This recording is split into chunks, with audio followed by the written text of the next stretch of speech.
These ain't glorified gang or prison stories, man. These is lived experiences. Welcome back to the Swang Low Podcast Show. Duroc Crip, man, it's an absolute pleasure to be back here at this round table amongst my round table family, man. Salute to all of y'all for joining me. Now, look, before I jump into this video, please let me take this opportunity now to ask that you like, comment, share, and subscribe to the Swang Low Podcast. Duroc Crip, I would greatly appreciate it. It would help keep us up in the algorithm, man, and we trying to build our way more and more up into that algorithm. So with y'all help, please, if you haven't already did it again, like, comment, share, and subscribe to the Swang Low Podcast Show, Duroc Crip. I would greatly appreciate it. And to those of y'all that have already done it, man, salute to you all. Welcome to the family. We embrace you all wholeheartedly here at this round table. You chose right. Now, look, I'm gonna get into this story, right? This one take me back home, to the city of the rock, Duroc, right? Now, this situation occurred, man, in my younger years, in my younger formative years, right? Probably in the year either between 1990 and 1991. I remember this one particular day. Now, what I have to tell y'all about myself is when I was gang banging, I was like extreme with it. And I'm not here to glamorize any of that part of that life that I engaged in back then, right? Remember, this is like 90, 91. I was a young kid, still, learning the ways of the game, So, however, I was extra out with my game banking. When I decided to like really just go there and just engulf my whole existence in it, I really did that. Y'all gotta understand, like me growing up, within my household, it was always there because I had uncles that was gangsters. You know what I mean? Point blank period. So it was always around me. I've been seeing it all my life. Point blank period. So yeah, man. So once I you know gravitated more and more to that lifestyle, like I was really, really fully, you know, indulged in that life. But I do remember like trying to keep as much of that from my mom's as I possibly could because I knew she had an eye for it because she was within that lifestyle herself, being that her brother and them was in it. You feel me? And all that was brought into our household. They was all young.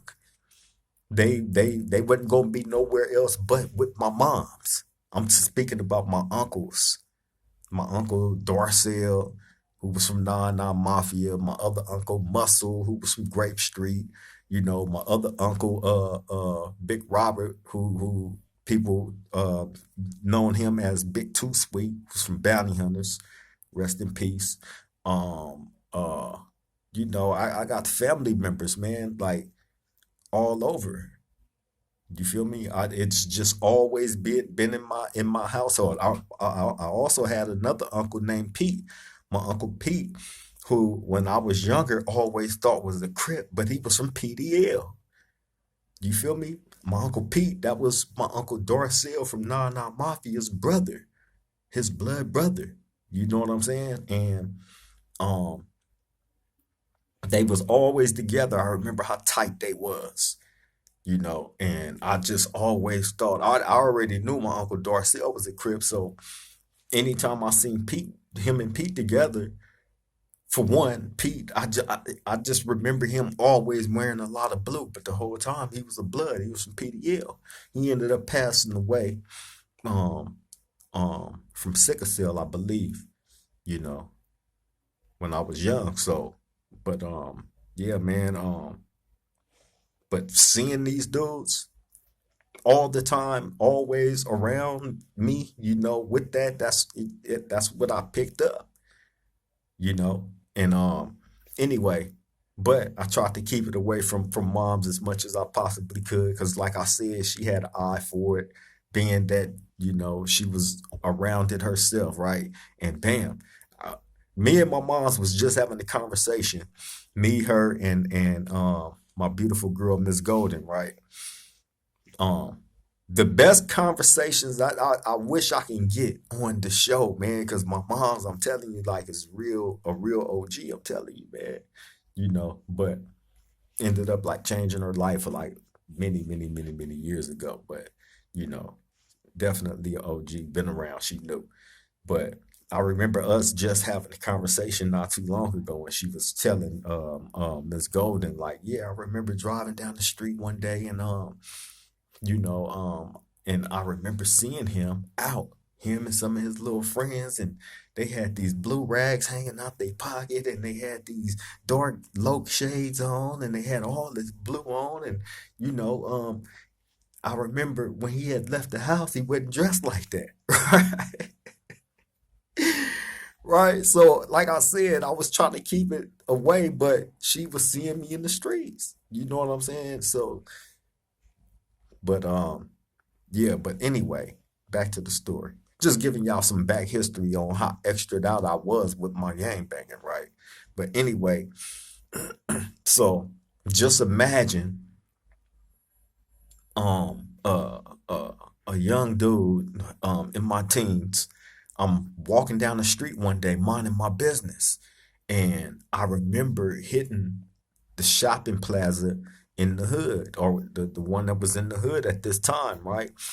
um on Huntington and Mayflower, right? It was a Mervyn's, and then it was like just a big shopping plaza with all kind of different stores and stuff. It had a Man Six movie theater up in it. It had like different restaurants, all kind of stuff. So we used to always hang out up there. Like the section that I'm from, the high end, like a lot of the dudes from the high end used to always go up to this shopping plaza and just be up there lurking, because a lot of times ops would slide through there thinking that is cool, and we used to catch up a lot of dudes up there. So a lot of stuff happened up there at that shopping plaza, right? So bam, this is where this incident took place, right? I'm walking up there on foot, and I'm minding my business. It was a sunny, beautiful day. I remember it being bright, and I remember walking down the street, and this particular day, I remember I had these blue, these blue corduroy house shoes on, these blue suede corduroy house shoes, right? And I remember I always matched. Um, I had some type of blue shirt on, right? Um, a blue hat with a blue rag hanging out my back pocket, right? And when I get up by the Mervins and I turn the corner, I see this truck, this pickup truck, right? With like 10 to 12 Mexicans in it, right? No exaggeration. Well, excuse me, Hispanics. 10 to 12 of them packed up in this pickup truck. It's like a gang of them sitting in the front and a gang of them in the back, in the back of the pickup truck, right? So as I'm turning that corner and they're driving up on me, right? I see all of them like universally turn and look at me and lock focus on me. So as soon as I notice that, I instantly feel in my heart like it's finna go bad. I don't know why, but it's finna go bad, because that's not like a normal scene right there. When you see that, like they on some BS, and for sure they was on some BS, right? As soon as they lock focus in on me, right, the truck starts slowing down, and as they get up on me, I'm walking. As they get up on me, the truck just stopped. Then you see them hopping out the truck, right? So when I see them hopping out the truck, I stop in my tracks. So When they hopping out the truck, they start spreading out around me, right? And they like, what's happening? I'm like, what's happening? They like, where you from, fool? Why you got all that blue on? Right? I said, this West Side Duroc, right? They was like, what, fool? I said, this West Side Duroc, right? So right when I say that, uh, two little females come out of nowhere, right? Oh, y'all better back up off the homie. Who the fuck y'all think y'all are? Y'all better back up off the homie, right? So that froze them and made them look off in that direction where these females is walking from, right? So I remember the one that the main one that was talking to me, that I was having the back and forth with, right? Looking at the female and like kind of like smirking. So bam, right when that happened, a car pulled up out of nowhere, right? Creep, what's happening, cuz? That West Side Dude rock like. I'm like, man, West, right? Just so happened, it's my homeboy, Lee Morgan, and my homegirl, Claudette. Shout out to both of them, right? Um, so when as they pulling up, I'm thinking back. I'm pausing right now, thinking back on that scene because, bro, y'all gotta understand. Like all this is going on at one time, right? And when Lee and Claudette pull up in that car, I never forget it. I think Claudette had like a little gray like um um Nissan Sentra or Toyota, right? Something. But pulling up, she had her baby in the back seat, right? Her first child, and Lee in the passenger side. So he hop out the car, right? Like, what's happening? Cuz these fools tripping. I'm like, yeah, man. They pushing up on me. They tripping, right? So, I remember like them shit like shifting. They focus on the homie now, right? So Lee walk up on the first one, like, man, what that West Side do rock like, right? So they not saying nothing. They threw off by this, right? So Lee, like he like, you know what? So he walked back to the car, grab up under the seat, pull the striggity out, right? Like, what's happening, nigga? What y'all want to do, right? So, bam. Now they focus. They see the good. They see the strap, right? So now they froze, right? So the homie tucked the gun. I don't even need this for y'all. Tuck the gun and get off on the first one. Bam. When he get off on that one, I get off on the one that's closest to me. Bam! So once we get off, start getting off on these fools, now the other ones, mind you, is 10 to 12 of them. It's 10 to 12 of them, right? So now the other ones is trying to help the ones we getting off on. So now we fighting all these Hispanic dudes, right? So bam, it's just me and my homie Lee. Now they they focused more on Lee because they knew he had that strap. You feel me? So I'm over here. I'm fighting with like three of them, right? Thank God I don't know how I didn't fall or none of that. You know what I'm saying? Like, hey, God kept me up on my feet in that situation, right? But I'm over here fighting three of them and shit. Excuse me. So Pam, when I was able to focus on everything else that was going on, I seen like a group of them on Lee. So I ran over there and started helping Lee. Bam. So, like I said, they was focused on more on him because he had that gun. They knew he had that gun, right? So somehow the gun come out of the homie's waist while they trying to pack him out on the ground. So when the gun come out, I didn't see it until one of the Hispanic dudes picked the gun up. It's a little skinny young. I'll never forget it. I'll never forget this, right? Because it was a little skinny young Hispanic dude, right? picked it up, pointed the gun at me, and tried to shoot the gun, and it wouldn't go off.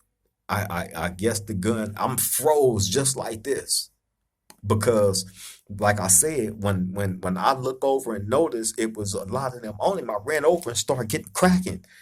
You know what I mean? On the first one that I ran up on, right? That was in that pack. So while I'm getting cracking on him, then I go to the other one. I'm getting cracking on him. So what, like while I'm moving around is when I noticed that the little young Hispanic dude had the gun. He had picked the gun up and had just started to point up at me. Like when I fully focused on what was going on, pointed it at me. And I froze in my tracks and he tried to shoot it and it wouldn't shoot. You feel me? It somehow I guess it jammed or something and I went after him, right? So now I'm wrestling with this fool. I'm wrestling with him and I'm socking him in his face at this. I got the arm with the gun. I got that one locked, and then I'm socking him out. You know, he was a little skinny, weak motherfucker, right? But like I said, it was a gang of them, bro. So while I'm over here socking him up, trying to get the gun, somebody sneak up behind me and start getting on me. It was one of them, right? But the punches wasn't doing nothing. He was just basically trying to get me up off this little young one because he couldn't do shit. You know what I'm saying? So once I broke the grab that I have had on him, he got up and ran. So once he got up and ran, all the rest of them ran and started diving inside that truck, and then they smashed out. Right, while all this is going on, the mall security dudes is sitting there in their golf carts watching all this go down. Nobody tried to intervene on none of this, you know. And I forgot to mention my homegirl Claudette. I think Claudette had like a little Louisville Slugger bat. She out there getting cracking too. You feel me? Hey man, and the whole time the little mall security dudes, all of them, it was like a big crowd of people that watched all that go down. Right, me and the homie out there fighting all these dudes, but um, yeah, the homie had got like the worst end of that, cause after everything was said and done, the ambulance came and all that. Nobody filed no reports or nothing. Of course, the people, the mall security and all that. What you gonna say? Cause they sat there and watched the everything go down and done nothing. Just watched. You know what I'm saying? So anyway, we ended up going to the hospital. You feel me? The only thing that was wrong with me was like my foot was messed up from booting a few of them in their face and in their head, and my hands and my knuckles was all, swollen and messed up from socking them out. I didn't have no injuries.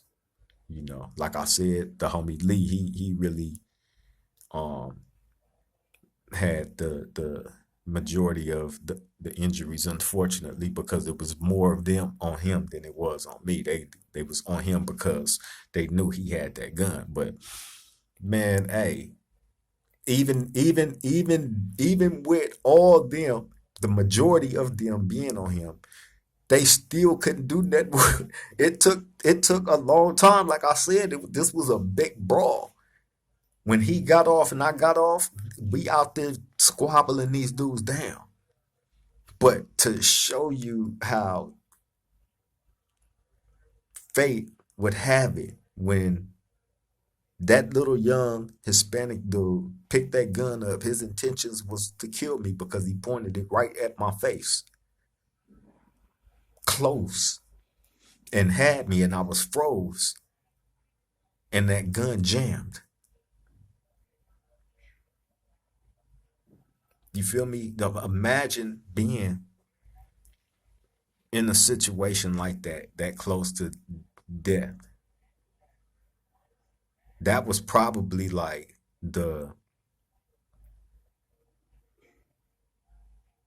yeah, I believe that was the first time that had happened to me, like, right, where I was caught dead bang, right?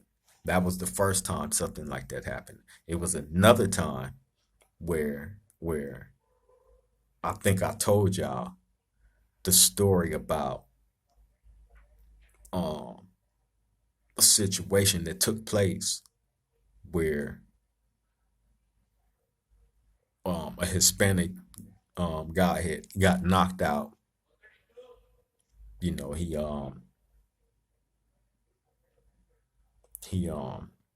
basically had called out one of my homeboys, and he got the one-on-one fade and got knocked out in the middle of the street in the middle of Huntington in front of the Taco Bell, right?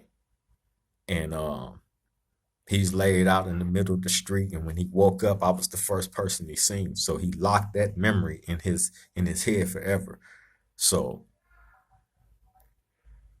it was a couple of incidents between me and that same guy, but the last one being where he shot at me. And that little setup was cold because they seen me walking down the street. I was slipping. So being that they seen the direction I was going in, they went up that street, parked, and hopped out. And the main one, he waited in the parking lot. He knew I was gonna come through the parking lot. So he's down there pacing back and forth. And I see this person pacing back and forth, but I'm not knowing who it is. It's because I'm in the distance. But I did see that person pacing back and forth. So all his homeboys had went inside the store that was right there, which was the Lucky's on Huntington, by the Winchells. So bam, as I walked through that parking lot and I got up closer on this person, he stopped pacing and just was staring straight at me, right? The closer I got up on him, that's what he did. Enough to the point where it got my attention and I stopped and I looked at him and I was like, what's happening? And when he started walking up on me, that's when I realized who it was.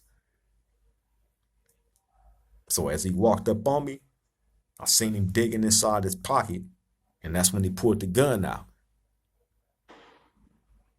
What's happening? Why you and your homeboys jump me, fool? Right? I'm like, what? So bam, as this is going on, remember this is nighttime. As this is going on,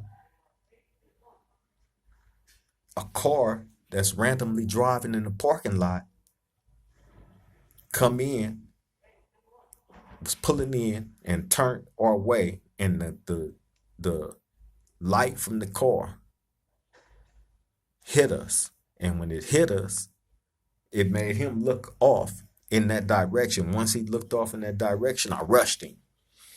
Right? So now I'm trying to get this gun from him because he is out in his hand. I'm going for the gun.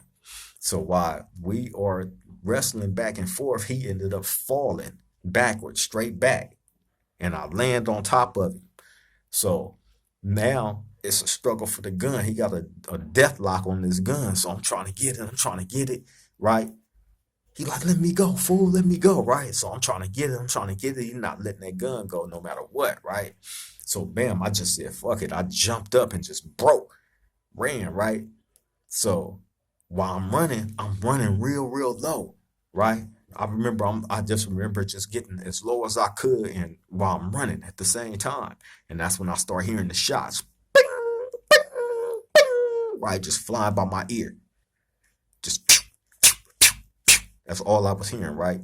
So I'm just stay low, right? And then I made it by a car, ran behind a car, then I ran to another car, and I'm still hearing the shots, right? Bam, ran to another car. Then when I got on the side of another car, I seen the door from. Mind you, we are inside of a grocery store parking lot. It was a grocery store called Lucky's. We are in that parking lot. So when the door opened inside that store, I ran up in there. I ran right to it, right? And I heard one shot, pew, right, as I was running into the store. None of them, thankfully, by the blessings of God, none of those shots hit me. So while I'm running through the store, his homeboys is in there, right? They in there laughing like, you punk mother effer. You punk mother effer. Whoa, they talking shit while I'm running through there, right? I'm not tripping. I run straight through the store all the way through the back of the store and kicked the emergency door open, ran through the back. It's an alley back there.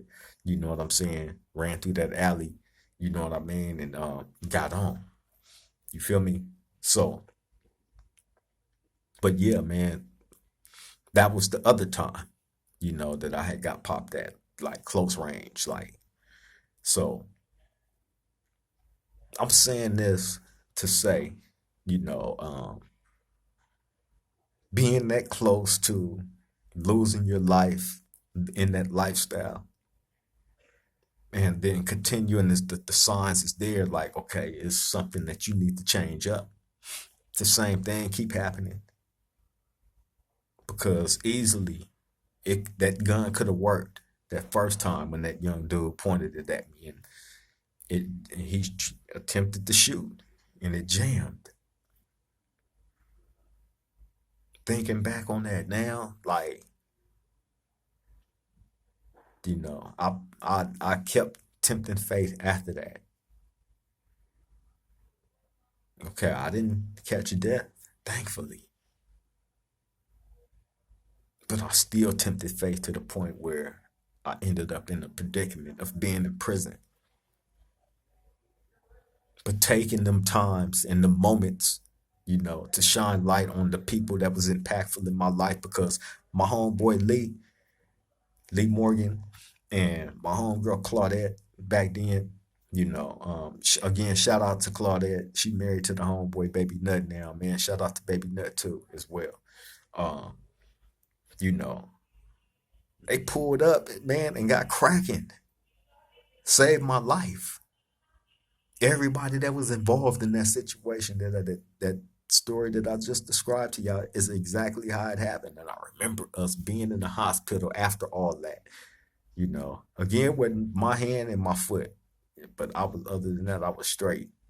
Like I said, the homie sustained the most injuries, and hey, his brother popped up after that. Shout out to the homie Wookie, wherever you at, Wookie, right?